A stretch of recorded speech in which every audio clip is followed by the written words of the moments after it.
नागपंचमी की सबसे प्राचीन कथा। जब नागदेव बने भाई। प्राचीन काल में एक सेठजी के 7 पुत्र थे। सातों के विवाह हो चुके थे। सबसे छोटे पुत्र की पत्नी श्रेष्ठ चरित्र की विदुषी और सुशील थी, परंतु उसके भाई नहीं था।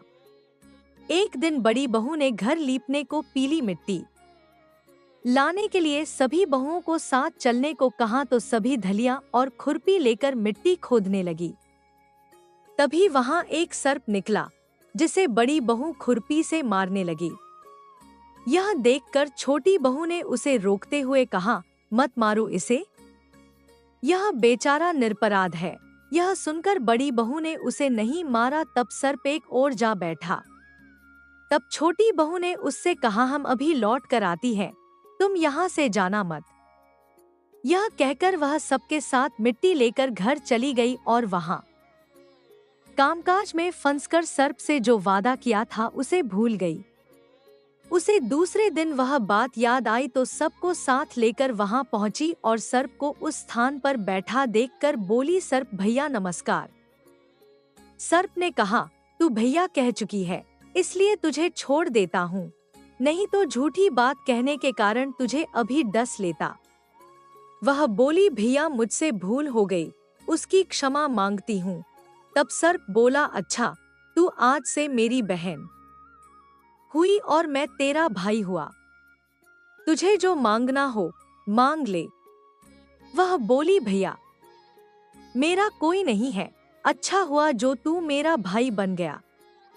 कुछ दिन व्यतीत होने पर वह सर्प मनुष्य का रूप रखकर उसके घर आया और बोला कि मेरी बहन को भेज दो। सबने कहा कि इसके तो कोई भाई नहीं था, तो वह बोला, मैं दूर के रिश्ते में इसका भाई हूँ, बचपन में ही बाहर चला गया था। उसके विश्वास दिलाने पर घर के लोगों ने छोटी को उसके साथ भेज दिया।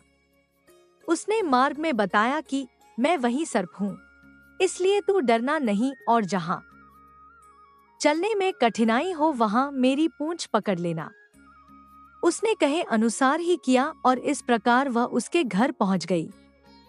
वहाँ के धनैश्वर्य को देखकर वह चकित हो गई। एक दिन सर्प की माता ने उससे कहा, मैं एक काम से बाहर जा रही हूँ, तू अपने भाई को ठंडा दूध पिला देना। उसे यह बात ध्यान न रही और उससे गर्म दूध पिला दिया, जिसमें उसका मुख बेतरह जल गया। यह देखकर सर्प की माता बहुत क्रोधित हुई, परंतु सर्प के समझाने पर शांत हो गई। तब सर्प ने कहा कि बहन को अब उसके घर भेज देना चाहिए। तब सर्प और उसके पिता ने उसे बहुत सा सोना, चांदी, जवाहरात, वस्त्रभूषण आदि देकर उसके घर पहुंचा दिया। इतना ढेर सारा धन देखकर बड़ी बहू ने ईर्ष्या से कहा, भाई तो बड़ा धनवान है, तुझे तो उससे और भी धन लाना चाहिए। सर्प ने यह वचन सुना तो सब वस्तुएं सोने की लाकर दे दी। यह देखकर बड़ी बहू ने कहा, इन्हें झाड़ने की झाड़ू भी सोने की होनी चाहिए। तब सर्प ने झाड़ू भी सोने की लाकर रख दी। सर्प ने छोटी बहू को हीरामणियों का एक अद्भुत हार दिया था। उसकी प्रशंसा उस देश की रानी ने भी सुनी और वह राजा से बोली कि सेठ की छोटी बहू का हार यहाँ आना चाहिए। राजा ने मंत्री को हुक्म दिया कि उससे वह हार लेकर शीघ्र उपस्थित हो। मंत्री ने सेठ जी से जाकर कहा कि महारानी जी छोटी बहू का हार पहनेंगी, वह उससे लेकर मुझे दे दो। सेठ जी ने डर के कारण छोटी बहू से हार मंगा कर दे दिया। छोटी बहू को यह बात बहुत बुरी लगी।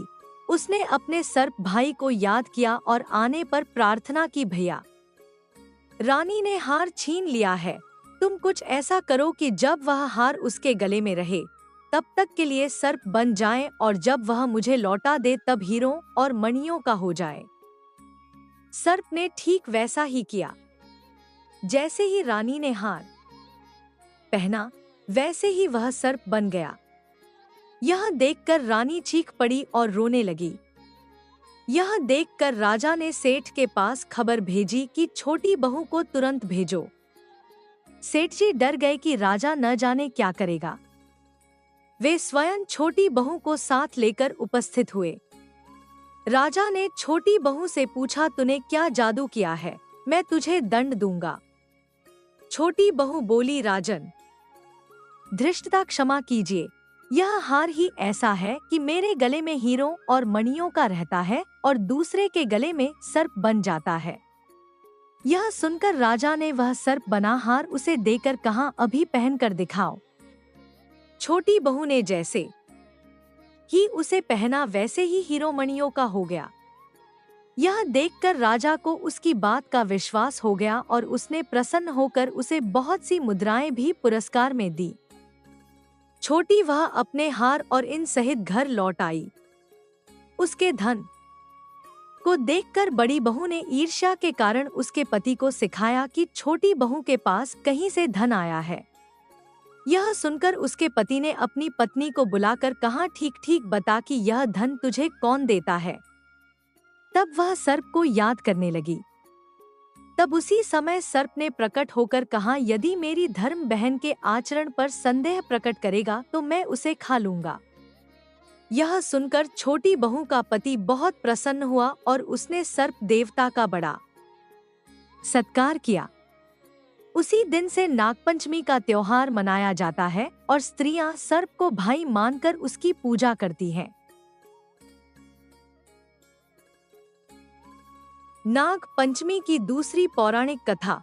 नाग पंचमी की पौराणिक कथा के अनुसार पांडवों के अर्जुन के पौत्र और राजा परीक्षित के पुत्र जन्मेजय ने नागों से बदला लेने और उनके वंश के विनाश के लिए एक यज्ञ किया।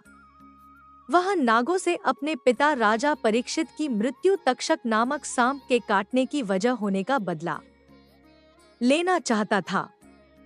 उनके इस यज्ञ को ऋषि जरत्कारु के पुत्र आस्तिक मुनि ने रोका था और नागों की रक्षा की थी। यह तिथि सावन की पंचमी मानी जाती है।